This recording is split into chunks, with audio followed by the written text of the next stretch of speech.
வணக்கம் நண்பர்களே, நான் உங்கள் தோழி காவியா. ரொம்ப நாள் ஆச்சு வீடியோ போட்டு. ஆமாங்க, எனக்கு வந்து செகண்ட் பாய் பேபி பிறந்திருக்காங்க. ஸோ அதனால தான் அந்த டெலிவரி பெயின் அதை கொஞ்சம் டைம் எடுக்கும்ல அந்த பேபி மெயின்டைன் பண்ணுறது. ஸோ அதனால தான் நான் வீடியோஸ் எதுவும் அப்லோட் பண்ணல. ஸோ இந்த வீடியோ நான் எதுக்காக அப்லோட் பண்ணுறேன்னா, ஒரு நல்ல ஒரு விஷயத்தை தான் நான் ஷேர் பண்ண போகிறேன். ஸோ இந்த இஷ்யூ வந்து நானுமே ஃபேஸ் பண்ணியிருக்கேன். ஸோ ஒன்றும் இல்லைங்க, பிசிஓடி, தைராய்டு, லேட் ப்ரெக்னென்சி காமனாக அந்த நார்மலாக இந்த ப்ரெக்னென்சிக்கு வந்து ட்ரை பண்ணவங்களுக்கு ஃபேஸ் பண்ண ஒரு விஷயந்தான் இந்த விஷயம். ஸோ இதை நான் ஏன் ஷேர் பண்ண போகிறேன், எனக்கு என்ன தெரியும்னா, ஸோ இந்த விஷயம் இது வந்து எனக்குமே நடந்திருக்கு. ஸோ நானுமே இதை ஃபேஸ் பண்ணி தான் வந்திருக்கேன்.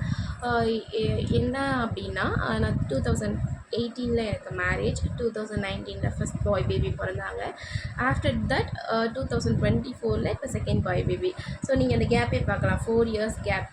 ஸோ இது எதனால் அப்படின்னா, நான் வந்து செகண்ட் பேபி வந்து தள்ளி போடல, நார்மலாகவே எனக்கு ஃபார்ம் ஆகலை. அப்படி இருக்கும்போது பேபி வந்து ஃபஸ்ட் என்னோடய பையன் வந்து அக்னிதேவ் வந்து 2 இயர்ஸ் ஆயிடுச்சு. ஸோ அவன் வந்து வெளியில் விளையாட ஆசைப்பட ஆரம்பிச்சிட்டான். குழந்தைங்கள பார்த்தா அவனுக்கு ஒரு ஆசை. ஸோ இந்த மாதிரி இருக்கும்போது ஏன்டா நமக்கு வந்து செகண்ட் பேபி பிறக்கலை அப்படின்ற மாதிரி நான் ஒரி பண்ணேன்.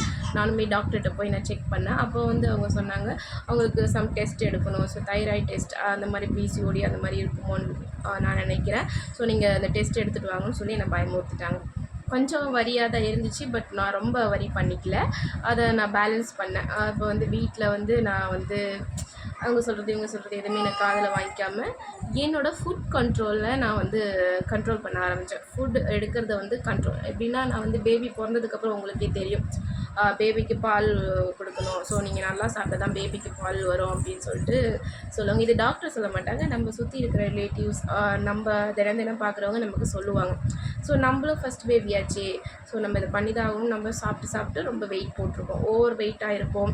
ஸோ அது வந்து நமக்கே தெரியாமல் அந்தளவுக்கு ஆகிருக்கும். ஸோ அதை நான் வந்து ஓகே, நம்ம பாடியை வந்து நம்ம சொல்கிறத நம்ம பாடி கேட்கணும், அந்த பாடி சொல்கிறத நம்ம கேட்கக்கூடாது அப்படின்ற ஒரு முடிவுக்கு வந்தேன். ஸோ வந்து ஃபுட் கண்ட்ரோல் பண்ணேன். நெக்ஸ்ட் வந்து சம் எக்ஸசைஸ் பண்ணேன், எனக்கு தெரிஞ்ச எக்ஸசைஸ். ஏன்னா பிஃபோர் மேரேஜ் வந்து நான் எக்ஸசைஸ் எல்லாம் பண்ணுவேன். ஸோ எக்ஸசைஸ் பண்ணேன், நிறைய தண்ணி குடிக்க ஆரம்பித்தேன். ஸோ ஃபிசிக்கல் ஆக்டிவிட்டியில் கொஞ்சம் இறங்கினேன். இப்போ தம்பி கூட விளையாடுறது, என் பையன் கூட விளையாடுறது, அந்த மாதிரிலாம் இருந்தேன். கொஞ்சம் நார்மலாக ஃப்ளெக்சிபிளாக இருக்கிறோன்ட்டு நமக்கு கொஞ்சம் நம்பிக்கை வரணும். ஸோ அந்த மாதிரி வந்தேன். ஆஃப்டர் 2 months நான் வந்து ப்ரெக்னென்ட் ஆனேன். செகண்ட் பாய் பேபி இப்போ பிறந்திருக்காங்க. ஸோ அவ்வளோதாங்க. நீங்கள் அந்த பிசிஓடி இருக்கோ, தைராய்டு இருக்கோ, உங்களால் ப்ரெக்னென்ட் ஆக முடியாது அப்படின்னு சொல்கிறதெல்லாம் ஓகே. நீங்கள் வந்து மெடிஷன் எடுத்துக்கோங்க, டாக்டர் சொல்கிற அட்வைஸை கேட்டுங்க. ஆனால் அதை ரொம்ப வரி பண்ணிக்காதீங்க.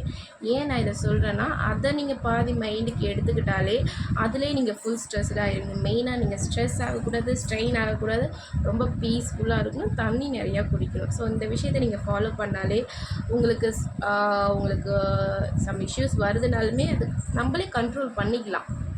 எப்படி சொல்கிறேன்னா, நம்மளே கண்ட்ரோல் பண்ணிக்கலாம். நீங்கள் அதை பற்றி ரொம்ப வரி பண்ணிக்க தேவை. எந்த விஷயமும் நீங்கள் எடுத்துக்கிட்டாலும் குணப்படுத்த முடியாது, சரி செய்ய முடியாதுன்னு இந்த உலகத்தில் எதுவுமே கிடையாது.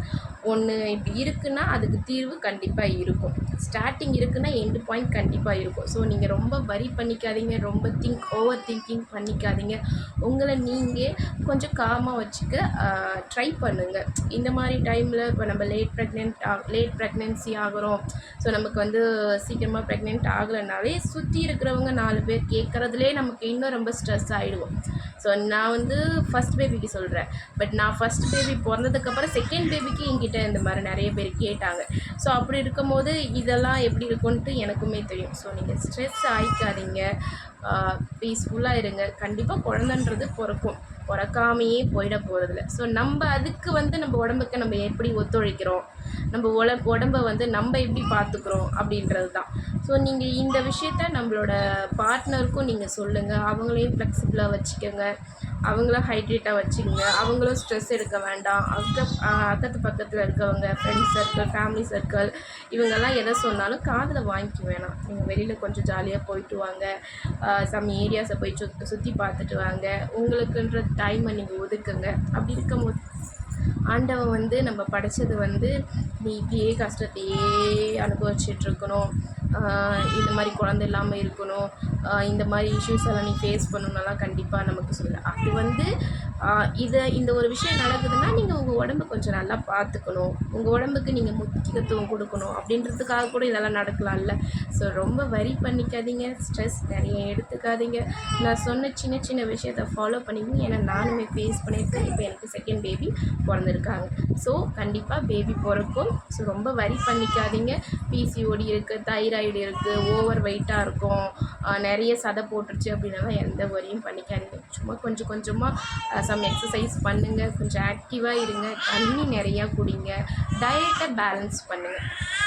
அவ்வளோதான். கண்டிப்பாக நமக்கும் குழந்தை பிறக்கும், நம்மளும் நம்ம குழந்தைய கையில் ஏந்துவோம். Okay, thank you.